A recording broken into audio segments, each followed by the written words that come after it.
Buenas tardes, respetables hermanos y hermanas. Habla para ustedes nuevamente el hermano Alexander Castellanos, siempre desde la Iglesia de Cristo en la República de El Salvador. Estamos en el programa a través de El Alumbrador Cristiano los días miércoles a las 5 de la tarde. A Dios damos gracias porque Él nos permite transmitir otro mensaje de su palabra valiosa y hermosa.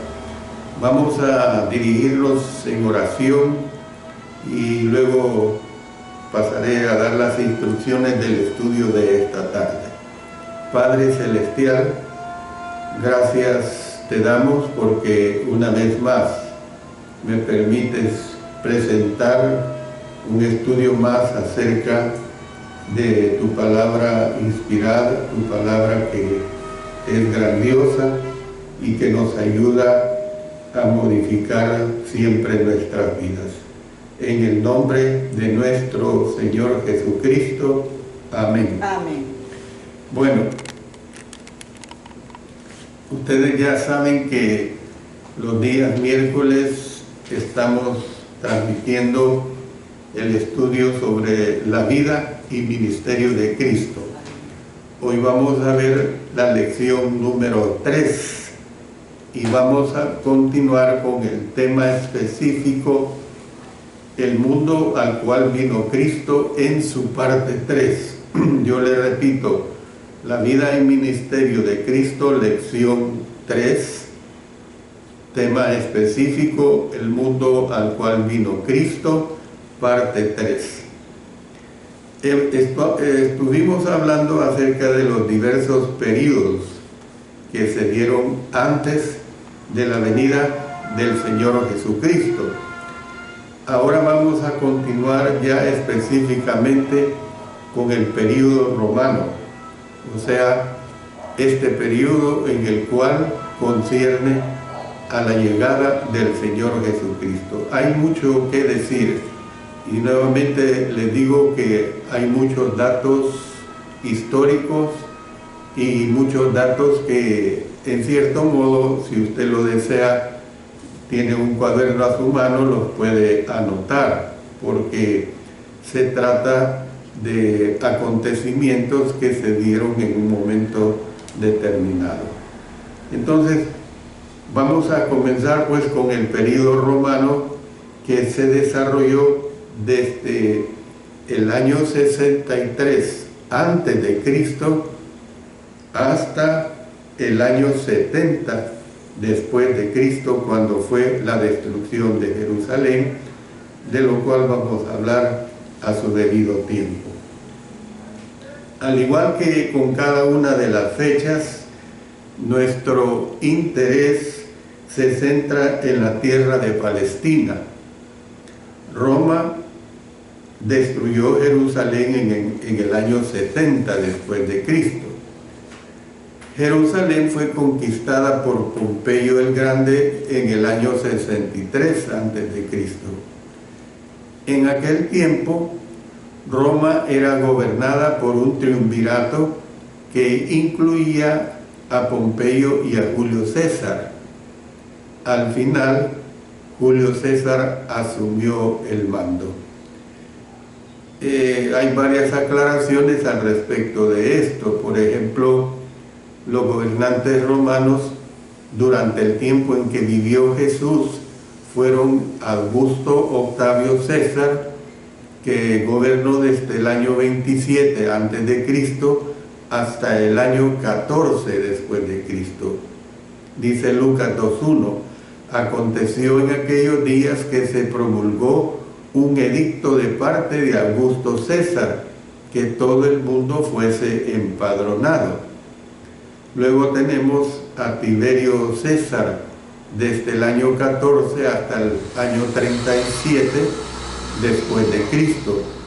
Y dice en Lucas 3:1, en el año 15 del imperio de Tiberio César, siendo gobernador de Judea Poncio Pilato y Herodes tetrarca de Galilea y su hermano Felipe tetrarca de Iturea y de la provincia de Traconite, y Lisanias tetrarca de Abilidia.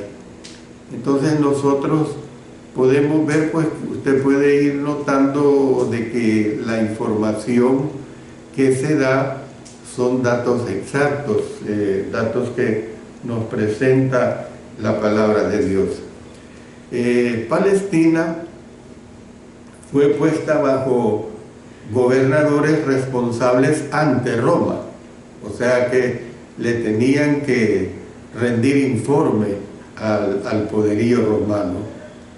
Al comienzo, Antípater fue nombrado gobernador de Judea. Este fue sucedido por su hijo Herodes el Grande, que fue rey de Judea del año 37 antes de Cristo al año 3 antes de Cristo. Dice en Lucas 1:5: hubo en los días de Herodes, rey de Judea, un sacerdote llamado Zacarías, de la clase de Abías. Su mujer era de las hijas de Aarón y se llamaba Elizabeth. Entonces, vemos pues que Herodes tenía un don especial para gobernar, pero sus vicios eran mayores que sus dotes de gobernante, y esto sucede en muchas personas que tienen muy buenas cualidades en varias condiciones de su vida, pero están llenos de vicios, los cuales son mayores que sus dones especiales. Entonces Herodes tenía un don especial para gobernar, pero sus vicios eran mayores que sus dotes de gobernante. Despertó el odio de los judíos al introducir carreras de carros y otras costumbres griegas en Jerusalén. Para los judíos esto era un oprobio. En un intento por recobrar el favor de ellos, o sea, de los judíos, comenzó a reconstruir el templo. Mire lo que nos dice el Evangelio de Juan 2:20. Dijeron luego los judíos: en 46 años fue edificado este templo, y tú en 3 días lo levantarás. Que básicamente pues había sido destruido por Antíoco Epífanes. Este Herodes fue el infame rey que mandó matar a los niños en un esfuerzo por destruir a Jesús. Más adelante vamos a ver que se estima que fueron como alrededor de unos 50 niños que fueron asesinados por la orden de este Herodes. Cuando Herodes el Grande murió, noten en Mateo 2:19, pero después de muerto Herodes, he aquí un ángel del Señor apareció en sueños a José en Egipto. Entonces, cuando Herodes el Grande muere, pues, el país pasó a ser gobernado por una tetrarquía, o sea, un gobierno de 4.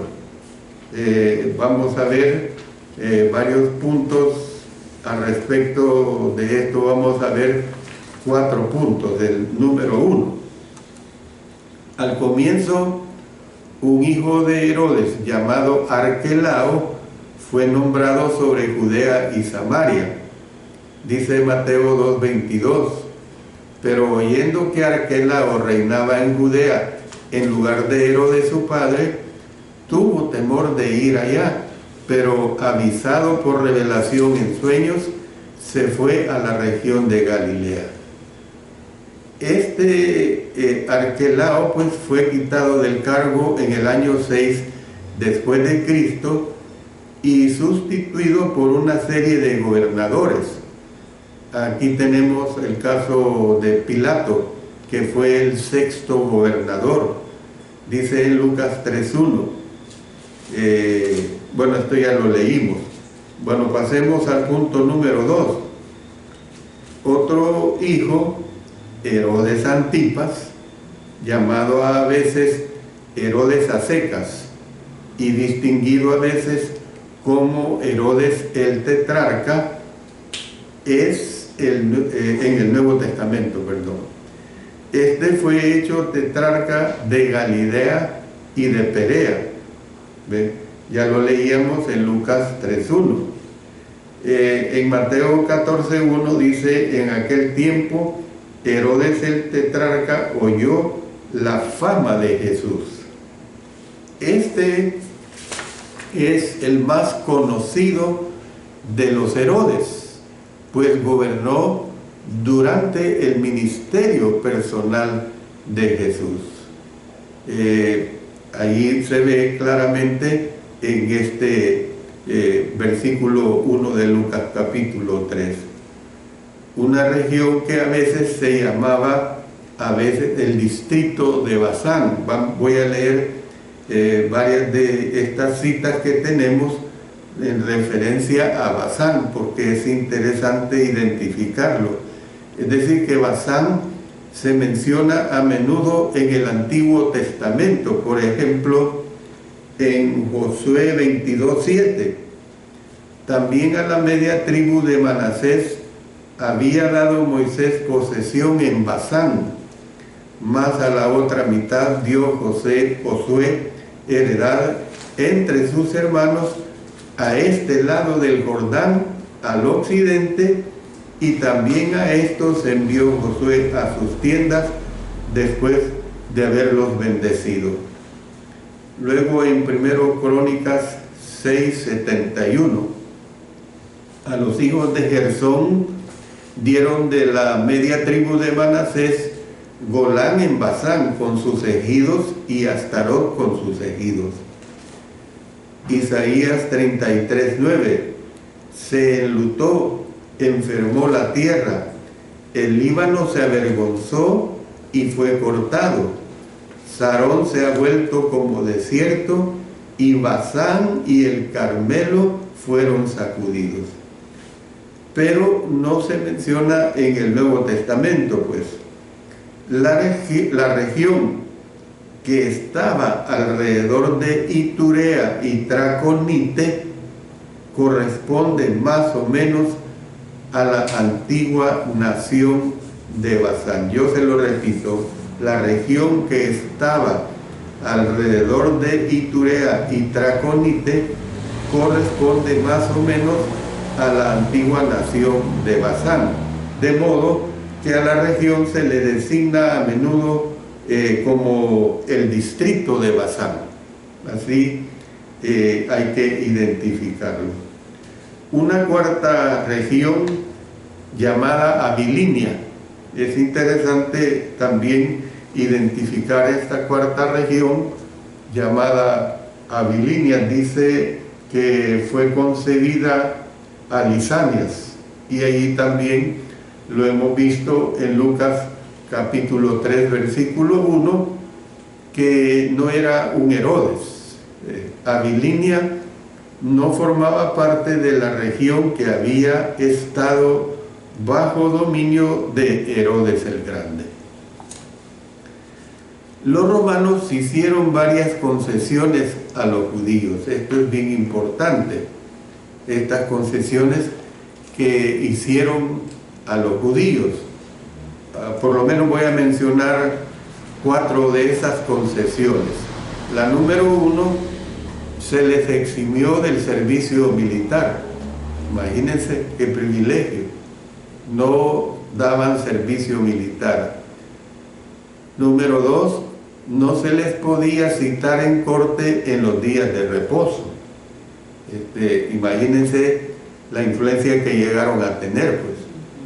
Número 3, se les permitía acuñar monedas de cobre solamente con inscripción y sin imagen. Fíjense bien, porque esto venía desde el Antiguo Testamento, esta enseñanza de no adorar ídolos. ¿Ve? Entonces, sí circulaban monedas con la imagen de César. Por ejemplo, en Mateo 22:20 dice: entonces les dijo, ¿de quién es esta imagen y la inscripción? Sin embargo, los judíos no estaban obligados a manipular, se identificaban estas monedas, no estaban obligados a manipular las monedas malditas. Así se identificaban las que tenían las imágenes, las monedas malditas, excepto para pagar sus tributos a Roma. Una concesión puramente política, por supuesto, ¿verdad?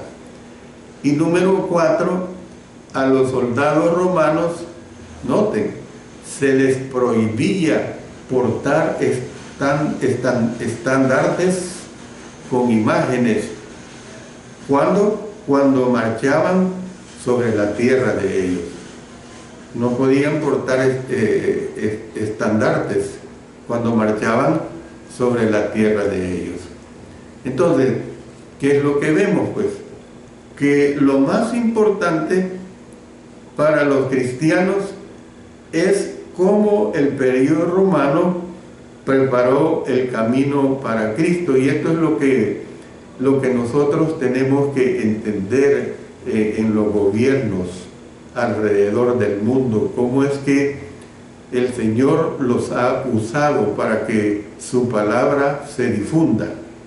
Entonces, cuando digo que lo más importante para los cristianos es cómo el periodo romano preparó el camino para Cristo, las maneras como hizo esto incluyen, y menciono 3 de ellas. 1, el establecimiento de la paz romana. Era bien fuerte el establecimiento de la paz romana. Número 2, la propagación de un lenguaje universal, el griego. ¿Ve? Y ya he mencionado en la clase anterior que se usaba el koiné como un dialecto de un lenguaje popular, pues un lenguaje común, un lenguaje del pueblo.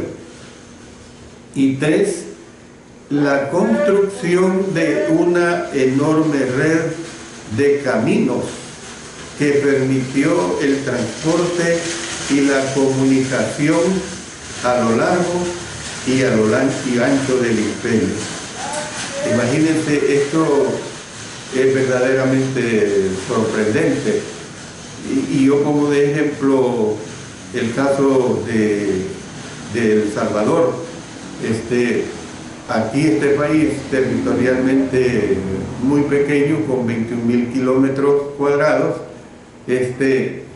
está lleno de buenas carreteras. Yo, si me remonto 40 años atrás, había muchos caminos de tierra. Hoy esos caminos han sido pavimentados, y así lugares que se podía transitar solo en carreta, ahora no es problema transitar en vehículo. Casi todo el país nuestro tiene muy buenas carreteras, de tal manera que el punto fronterizo de la frontera de Aguachapán al punto fronterizo del Golfo de Fonseca en La Unión se atraviesa el país en 6 horas. Pero claro, por esta ventaja también que tenemos. Bueno, pasemos ahora a hablar de la tierra de Palestina. En el Antiguo Testamento, a la tierra donde Jesús nacería más adelante, se le llamaba Canaán. Miren lo que nos dice Génesis 12:5. Tomó pues Abraham a Sarai su mujer y a Lot, hijo de su hermano, o sea, su sobrino, ¿verdad? Y todos sus bienes que habían ganado y las personas que habían adquirido en Harán, y salieron para ir a tierra de Canaán, y a tierra de Canaán llegaron. Luego en Éxodo 6:4 dice: también establecí mi pacto con ellos de darles la tierra de Canaán, la tierra en que fueron forasteros y en la cual habitaron. Josué 14:1. Esto pues es lo que los hijos de Israel tomaron por heredad en la tierra de Canaán, lo cual les repartieron el sacerdote Eleazar, Josué hijo de Nun, y los cabezas de los padres de las tribus de los hijos de Israel. Para los tiempos neotestamentarios, pues, esta tierra de Canaán se le conocía como Palestina. El nombre Palestina se derivó de los filisteos. Los filisteos vivieron sobre la costa sur de Canaán. Mire lo que nos dice Sofonías 2:5. Hay de los que moran en la costa del mar, del pueblo de los cereteos. La palabra de Jehová es contra vosotros, oh Canaán, tierra de los filisteos, y te haré destruir hasta no dejar morador. Se dice que los macabeos pelearon contra los filisteos, pero a estos no se les menciona por nombre en el Nuevo Testamento. Esto es bien interesante.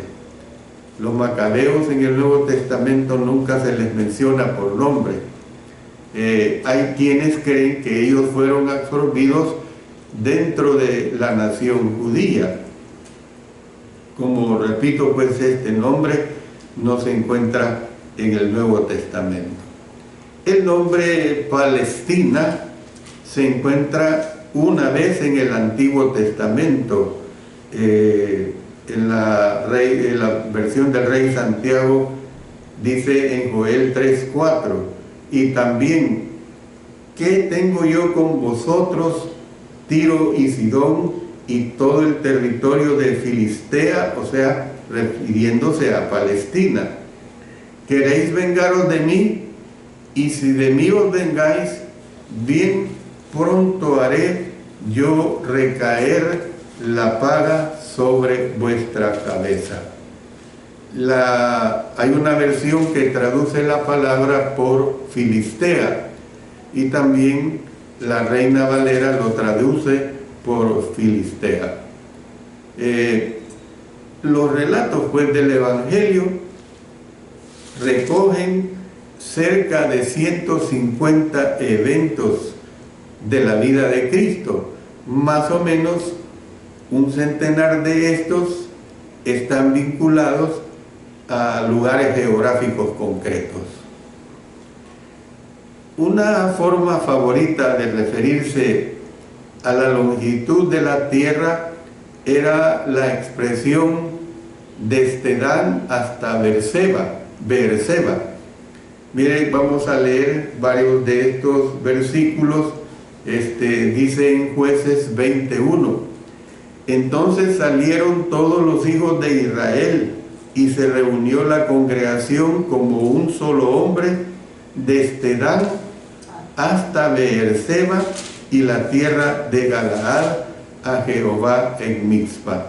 O sea, usted imagine, así como hace unos momentos decía, desde la frontera de Ahuachapán, o sea, la parte occidental, hasta el último punto de la parte oriental de la Unión, que sería el Golfo de Fonseca. Vamos también en 1 Samuel capítulo 3 versículo 20: y todo Israel desde Dan hasta Beerseba conoció que Samuel era fiel profeta de Jehová.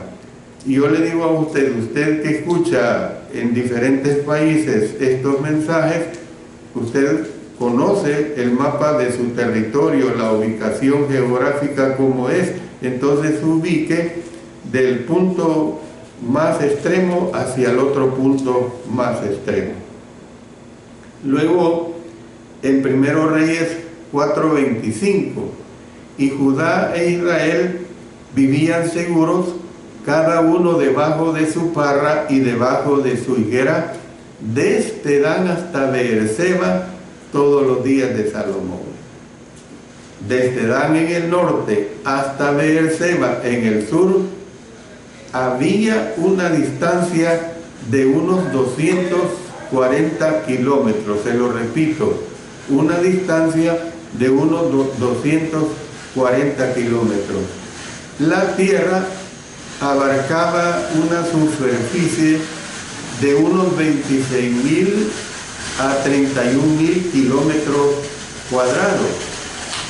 A modo de comparación, 40 de los 50 estados del país de los Estados Unidos tienen mayor superficie que esta, pero sí más grande que El Salvador.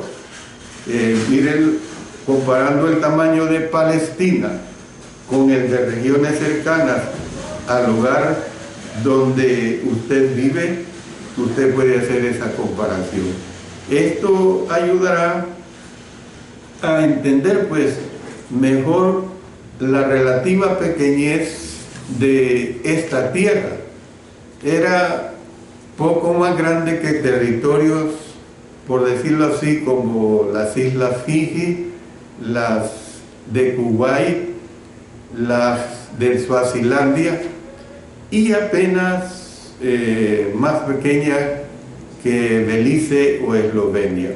Y yo hago una aclaración: la extensión territorial de El Salvador es de 21.041 kilómetros cuadrados, y yo estoy diciendo que la extensión que estamos hablando desde Dan hasta Beerseba, para identificar pues toda esta región, era de 26.000 a 30 o 31.000 kilómetros cuadrados, o sea, un poco más grande que el país de El Salvador. Hay 3 provincias que se destacan en la vida de Cristo, y las 3 se encuentran al oeste del río Jordán. Cuando decimos al oeste, es al occidente. En el caso nuestro es cuando se habla yendo hacia Santa Ana, Sonsonate y Aguachapán. Usted ubique el lado occidental de su país. Entonces, estas 3 provincias que se destacan en la vida de Cristo y que las 3 se encuentran al oeste del río Jordán, la primera es Judea. En esta provincia dominaban los judíos. Los habitantes de Judea estaban orgullosos de su ortodoxia. Jesús visitaba Judea muy a menudo, especialmente durante las fiestas. La segunda ciudad o provincia es Samaria. Esta, como hemos visto, estaba ocupada por una raza mixta conocida como los samaritanos. Jesús pasó algunas veces por Samaria cuando viajaba de norte a sur o viceversa. Y luego la tercera provincia es Galilea. Esta tenía una mezcla de judíos y de gentiles. Miren lo que nos dice Mateo 4:15. Tierra de Zabulón y tierra de Neftalí, camino del mar, al otro lado del Jordán, Galilea de los gentiles. Entonces podemos ver pues que los habitantes de Judea la consideraban una región atrasada, o sea, hablando de Galilea. Por eso hay un momento que despectivamente se refieren a Jesús: de Galilea puede salir algo bueno, porque la consideraban una región muy atrasada. Jesús pasó la mayor parte de su vida, hermanos, en Galilea.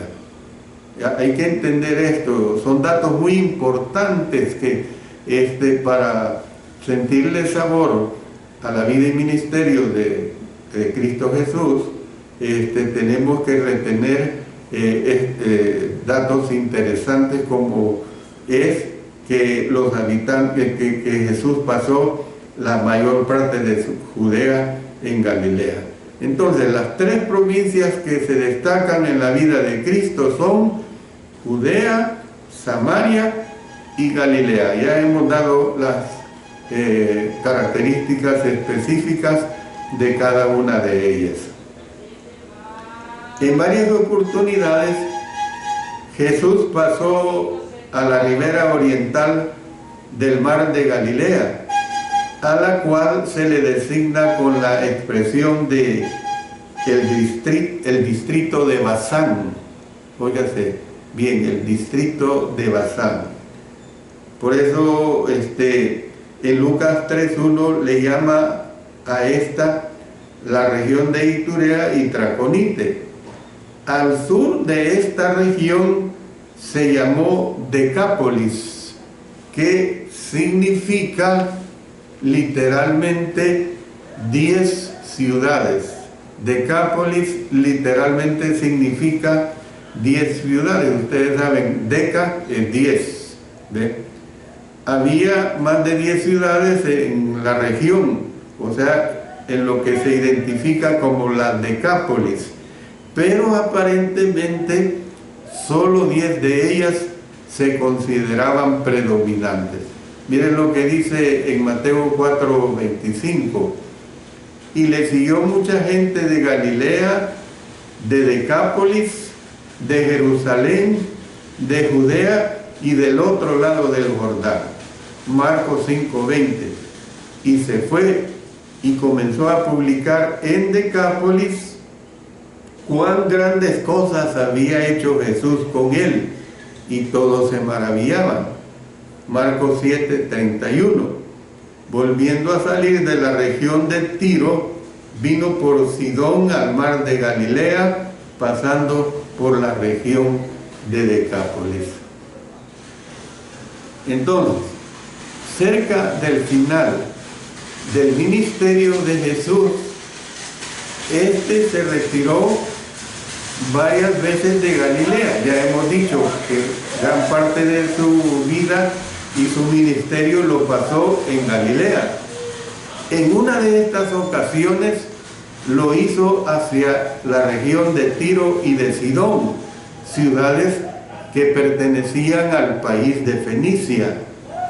En Mateo 15:21 dice: saliendo Jesús de allí, se fue a la región de Tiro y de Sidón. También hizo varios viajes al oriente del Jordán. Según Josefo, esta región se designaba con el nombre de Perea, pero la frase que se usa en los relatos del Evangelio es al otro lado del Jordán. O sea, cuando usted lee al otro lado del Jordán, es la región de Perea. Miren lo que dice en Mateo 4:25. Y le siguió mucha gente de Galilea, de Decápolis, de Jerusalén, de Judea y del otro lado del Jordán. O sea, está diciendo Perea, pues. Mateo 19:1. Aconteció que cuando Jesús terminó estas palabras, se alejó de Galilea y fue a las regiones de Judea, al otro lado del Jordán, sea Perea, pues. Marcos 10:1 dice: levantándose de allí, vino a la región de Judea y al otro lado del Jordán, y volvió el pueblo a juntarse a él, y de nuevo les enseñaba como solía. Y luego en Juan 10:40, y se fue de nuevo al otro lado del Jordán, al lugar donde primero había estado bautizando Juan, y se quedó allí.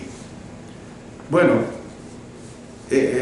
tengo que pasar a hablar, hermanos y hermanas, de otros cambios que se dieron, porque fueron una diversidad de cambios que se dieron en esta época en cuanto a la llegada del Señor Jesús. Los días finales del Antiguo Testamento y los años transcurridos entre uno y otro testamento también afectaron otros aspectos del mundo judío. Y por eso es que es necesario que los tomemos muy en cuenta. Por ejemplo, hubo cambios de designación. Vamos a hablar de varios cambios. El primer cambio es los cambios de designación. Al final del Antiguo Testamento, a los que formaban parte del pueblo de Dios ya se les conocía como judíos. Dice Esdras 4:12: sea notorio al rey que los judíos que subieron de ti a nosotros vinieron a Jerusalén y edifican la ciudad rebelde y mala, y levantan los muros y reparan los fundamentos. Vamos a Esdras 5:1.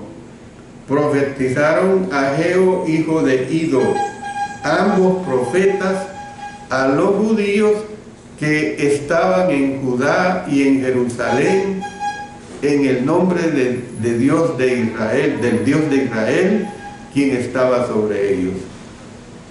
Este nombre se deriva, o sea, el nombre judíos, se deriva del reino sureño de Judá.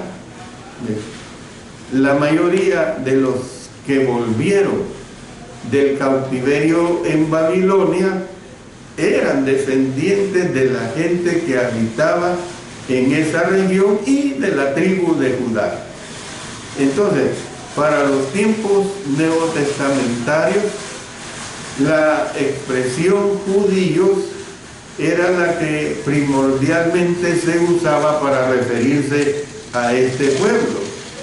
Dice en Mateo 2:2, diciendo: ¿dónde está el rey de los judíos que ha nacido? Porque su estrella hemos visto en el oriente y venimos a adorarle. Juan 1:19. Este es el testimonio de Juan cuando los judíos enviaron de Jerusalén sacerdotes y levitas para que le preguntasen: ¿tú quién eres? Por eso es que estamos hablando de los cambios que se dieron, y estos corresponden a los cambios de designación.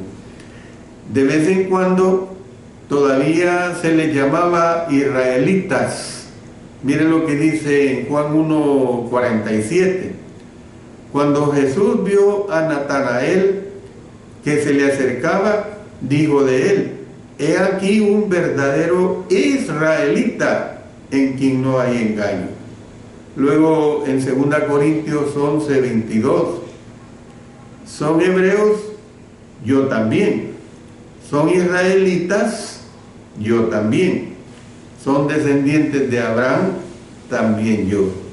Con lo cual, pues, se daba a entender que eran descendientes de Israel. También se les llamó algunas veces hebreos. Dice en Hechos 6:1, en aquellos días, como creciera el número de los discípulos, hubo murmuración de los griegos contra los hebreos, de que las viudas de aquellos eran desatendidas en la distribución diaria. Entonces, pues, todo esto debido a su lenguaje nacional. Otro cambio que se dio en este tiempo fue cambios de idioma. Después de volver del cautiverio en Babilonia, el arameo tomó gradualmente el lugar del hebreo como la lengua común de los judíos. El arameo era el lenguaje de Siria.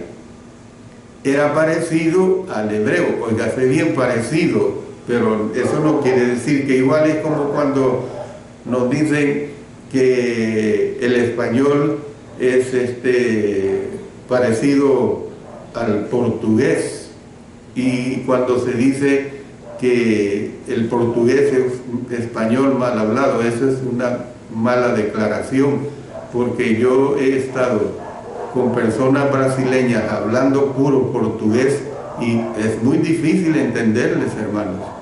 Es mentira que es bien parecido, tiene sus peculiaridades, así como un portugués de primas a primeras no puede entender el idioma español, que hay muchas palabras que son iguales o que tienen similitudes, es una cosa, pero no podemos decir eso. Entonces, después de volver del cautiverio en Babilonia, el arameo tomó gradualmente el lugar del hebreo como la lengua común de los judíos.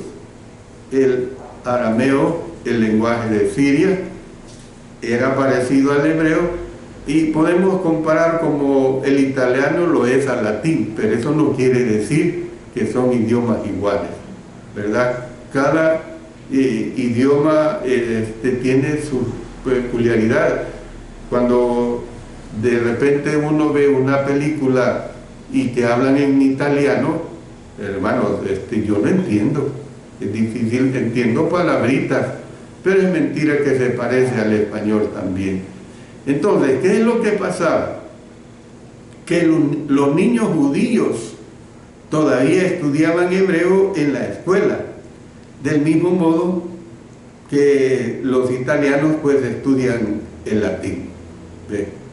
Lo estudian, lo aprenden, esa es otra cosa.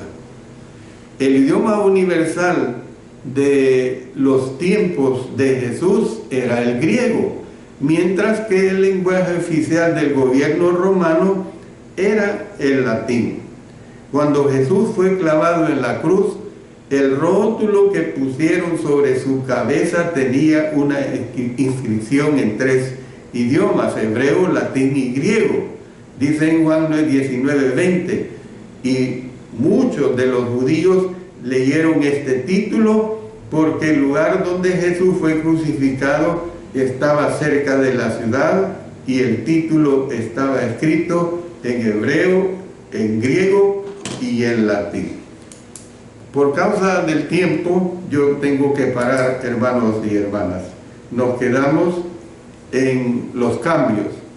Hemos visto los cambios de designación, como decir a los judíos, a los israelitas o a los hebreos.